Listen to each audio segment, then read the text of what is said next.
Hello दोस्तों, आज हम आपको ले चलते हैं विश्व की सबसे लंबी नदी नील नदी, जो कि अफ्रीका महादेश में बहती है। दोस्तों, यह नदी इतना लंबा है, इसका अंदाज़ा आप इस तरह से लगा सकते हैं। यह नदी कुल 11 देशों से होकर गुजरती है। आइए हम लोग संसार की सबसे लंबी नदी के बारे में कुछ महत्वपूर्ण बात साझा करते हैं। दोस्तों, नील नदी अफ्रीका का सबसे बड़ा झील विक्टोरिया झील से शुरुआत होते हुए यह कुल 11 देशों से गुजरती है, जिसमें से प्रमुख देश मिस्र, सूडान, युगांडा, इथोपिया से होते हुए यह भूमध्य सागर में मिलती है। दूसरे, लंबाई की दृष्टि से देखा जाए तो इसकी कुल लंबाई 6,650 किलोमीटर है। दोस्तों, यह तो बात हुई लंबाई की। यदि इस नदी की चौड़ाई की बात की जाए तो इसका अधिकतम चौड़ाई 16 किलोमीटर से ज़्यादा नहीं है और कहीं-कहीं तो इसकी चौड़ाई 200 मीटर से भी कम हो जाती है। साथ ही इस नदी की कई सहायक नदियाँ भी हैं, जिसमें से प्रमुख श्वेत नील एवं नीली नील है।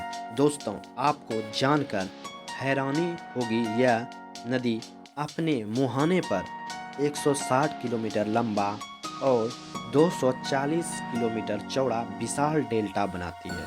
दोस्तों, यह नदी इतना महत्वपूर्ण है, इसका अंदाज़ा आप इससे लगा सकते हैं कि इतिहास में बड़े बड़े नगरों का उत्थान इसी के किनारे हुआ था, जिसमें से एक महान सभ्यता मिस्र की सभ्यता भी है। नील नदी का इस सभ्यता में अहम योगदान था। दोस्तों, मिस्र की सभ्यता विश्व की सबसे प्राचीन सभ्यता में से एक है।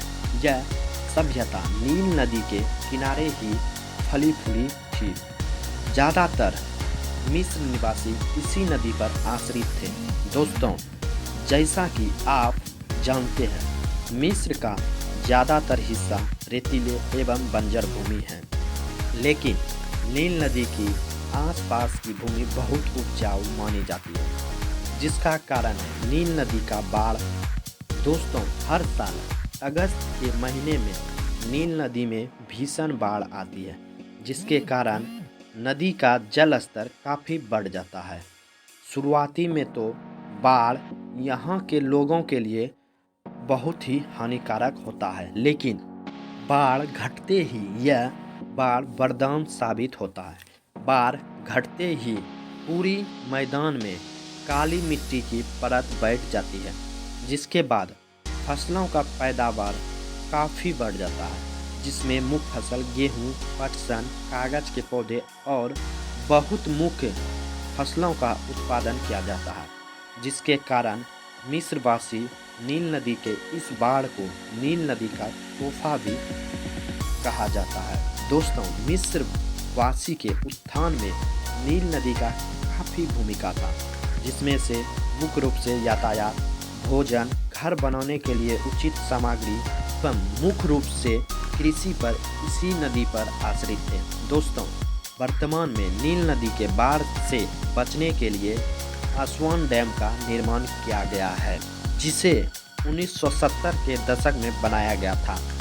मिस्र के लोगों ने अपना कैलेंडर नील के मौसम के चक्र के हिसाब से ही बनाया था, जिसमें मिस्रवासी ने कैलेंडर को 3 हिस्सों में बांटा था। पहला चक्र नील नदी का बाढ़, दूसरा चक्र फसल लगाना, तीसरा चक्र फसल को काटना। दोस्तों, नील नदी का दक्षिणी भाग भूमध्य रेखा के समीप स्थित है। वहाँ वर्षा भारी मात्रा में होता है, जिसके कारण इस क्षेत्र में सवाना उष्णकटिबंध घास के मैदान पाए जाते हैं। साथ ही यहाँ पर गोंद के पेड़ भी पाया जाता है।